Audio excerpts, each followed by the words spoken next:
Olá pessoal, tudo bem? Nessa videoaula de hoje nós vamos recapitular os principais conceitos chaves da geografia. Essa videoaula é para reforçar os conhecimentos de vocês, para prepará-los para a prova de recuperação. Então, primeiro a gente tem que destacar, qual é a ideia de geografia que perdurou durante muito tempo.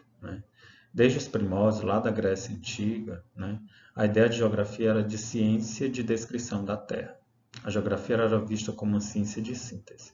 Fazer geografia envolvia a descrição dos espaços, descrição das características do relevo de um lugar, do clima, da vegetação, da hidrografia e de aspectos também humanos, população, indústria, dentre outros. Essa ideia é muito genérica e vaga, sobre a questão da geografia.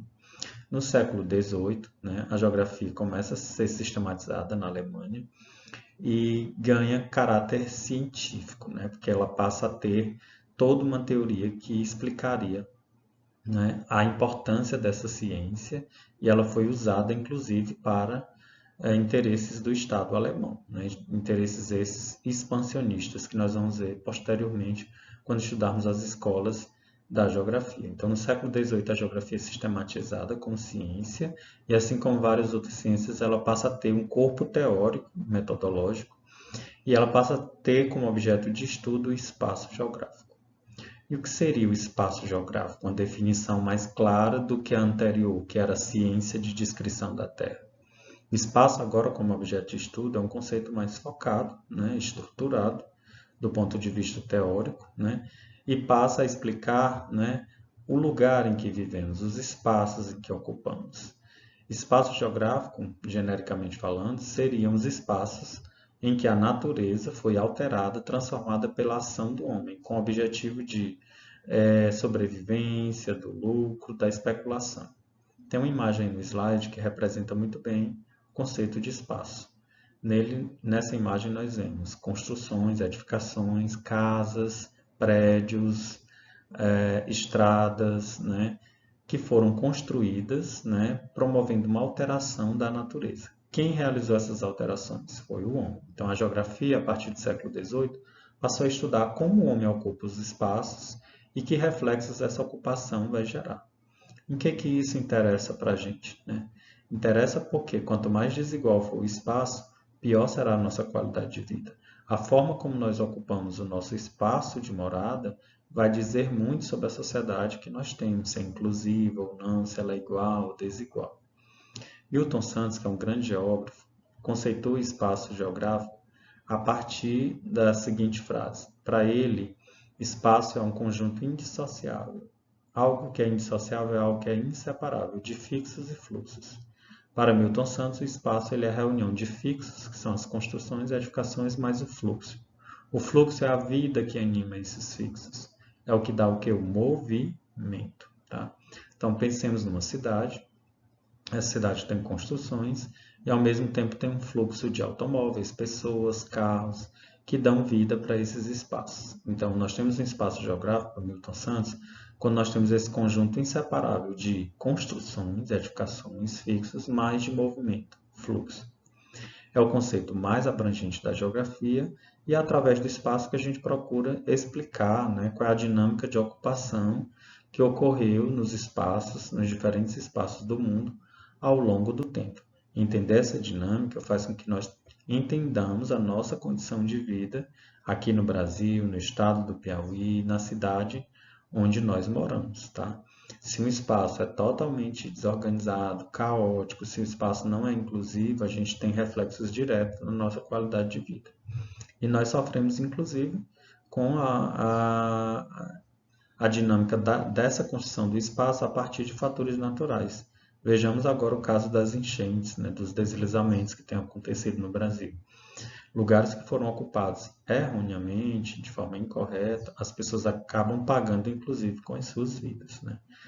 Então, ter um espaço inclusivo, ter um espaço bem pensado, bem articulado, nos ajuda nesse processo de construção de uma melhor qualidade de vida, de uma organização social também. Além do conceito de espaço, nós temos outro conceito-chave da geografia, que é o de paisagem. A priori, paisagem envolve todos os nossos sentidos. né? É tudo aquilo que a minha visão consegue alcançar. Mas além da visão, a paisagem também envolve o tato, aquilo que eu pego, que eu sinto, né? O cheiro, né? O olfato, o paladar, o gosto e também a audição. Se eu passo num espaço que eu sou assaltado, uma paisagem que me gera medo, quando eu passar naquele local, eu vou lembrar do assalto e vou associar ao medo. Se eu moro num espaço que tem mau cheiro por conta do esgoto ou da ausência dele, né, eu vou me reportar a essa paisagem a partir do aspecto cheiro, tá? Então, a paisagem é tudo que envolve nossos diferentes sentidos. Nesse aspecto, nós vamos sempre ter alguma lembrança dessas paisagens. E aí nós queremos destacar que em geografia as paisagens são tanto constituídas de elementos naturais como culturais. Eu coloquei uma imagem aí de uma paisagem natural, né, mas que tem uma intervenção humana, né, porque esse campo está todo limpo, tem uma grama, né, mas nós associamos, via de regra, o conceito de paisagem a um lugar belo. Né?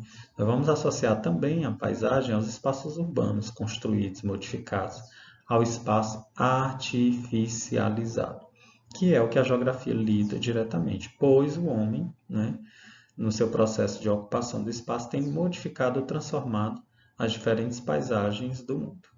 A paisagem é explicada a partir do componente histórico. Nós não podemos entender a paisagem, por exemplo, de Teresina, de Campo Maior, sem mergulhar na história, sem saber o que aconteceu no passado. Logo, para compreender a paisagem, eu preciso articular o velho com o novo.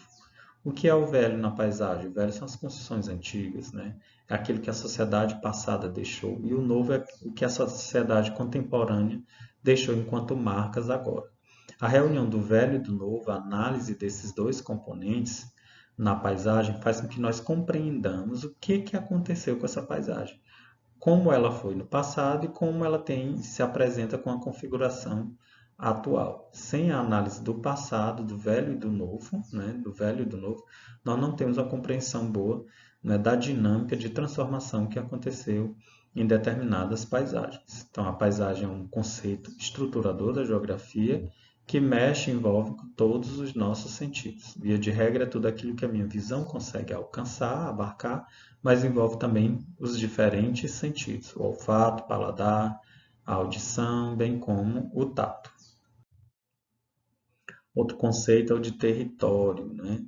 O território, sempre que nós falamos em território, nós vamos estar vinculando a poder, né? Um espaço apropriado mediante relações de poder. E aí na imagem eu coloquei dois exemplos de território. Um território institucionalizado, que é o do mapa, do lado esquerdo de vocês, onde nós temos o território dos estados nacionais brasileiros e o território do país, né? Cada espaço desse pertence, né, a um poder. Né? No caso do Brasil, o poder é exercido pela União, pelo governo federal, através da presidência da República. Nos estados, nós temos o poder, né, dos governadores. E em cada município, quem exerce o poder a priori são os prefeitos municipais. Tá? Então, território é sempre um espaço que está apropriado com relações de poder. E aí nós colocamos uma imagem de um grupo, né, um grupo muito conhecido nacionalmente, que é o PCC, que ele ocupa determinados espaços, né, dentro da sociedade. Em presídios, eles estão ocupando espaços de poder, em bairros periféricos de São Paulo, do Rio de Janeiro, das maiores cidades do país, e eles em algum momento estão territorializando espaços, estão imprimindo o seu poder nesses lugares. Então, o território está sempre vinculado a poder, seja ele um território institucional reconhecido ou chamados territórios do poder paralelo. No mapa aí nós temos o território nacional brasileiro, que é um território institucionalizado, e à direita nós temos o território do poder paralelo, que é o território das gangues, do PCC, tá? Que é também uma forma de territorialização. Nós temos territórios da juventude nas cidades, como as praças, dos idosos, clubes específicos. Nós temos territórios de prostituição, de roqueiros, de gangues. Existem exemplos inúmeros de territórios institucionalizados, tá? Reconhecidos, são aqueles que o Estado tem um poder, o Estado entende o Estado como governo, ou territórios do poder paralelo, que são ocupados por pessoas em algum momento, né, em algum período ou momento do dia. Além do conceito de território, nós temos o conceito de região. Tá? É um conceito muito empregado historicamente na geografia. E quando falamos em região, nós vamos sempre vincular particularidades. Região é uma área que tem particularidades. Por ter particularidades, ela vai se diferenciar das demais. Por exemplo, nós temos a região Nordeste como uma unidade diferenciada dentro do país. Quais são as características que marcam a região Nordeste, que eu estou demarcando agora aqui, né, no visor de vocês? Quais são as características que diferenciam o Nordeste da região Norte, que diferenciam da região Centro-Oeste, que diferenciam da região Sul, bem como da região Sudeste? Tá? O Nordeste tem diferenças na vegetação, na hidrografia, no índice de desenvolvimento humano, tá? São inúmeras as diferenças que marcam a região Nordeste. Quando a gente compara o Nordeste com a região Sul, nós temos muitos contrastes, tá? Então, essas diferenças vão ser particularidades que vão diferenciar essa região das demais. Então, as regiões são agrupadas a partir de diferenças que as distinguem das demais áreas do seu entorno. E por fim nós temos o lugar. Lugar é a porção do espaço vivido, ele está vinculado à afetividade, identidade e pertencimento. Tá?